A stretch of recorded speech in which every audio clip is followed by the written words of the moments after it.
Mmm! Ang sarap! Ma, try mo pong isawsaw sa powdered milk mo yung Dukes Chocolate Bar po. Super sarap. So, eto guys, yung ating Dukes Chocolate Bar. Grabe naman yan, ha. Yung maliit na lang kunin natin. Ayan. Sasawsaw natin dito. Ayan siya, guys.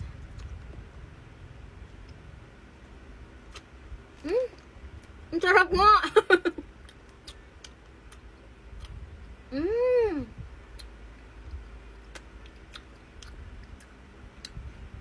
Ang sarap!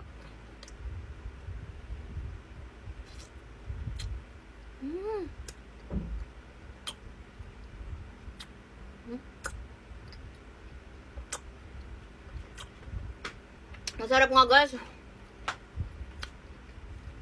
Napalaki yung kagat ko.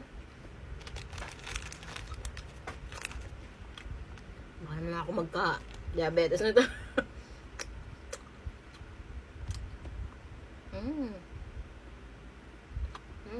Ang sarap talaga. Ito guys, real talk tayo Yung gatas, lasa siyang half skim milk, half beer brand. Tapos eto naman, ordinary yung chocolate niya, parang gold chocolate. Diba?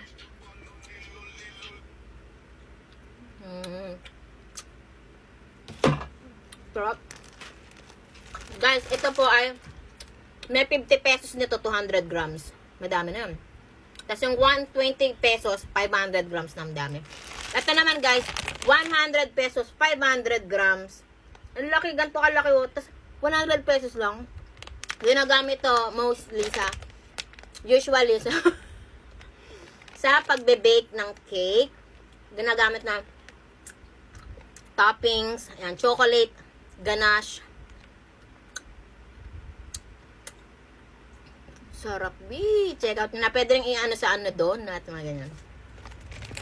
And so, sarap. Masarap nga, Chloe. Ngayon ko palang na-try yun Yung sinawsaw ko sa ano. Ang galing, ano?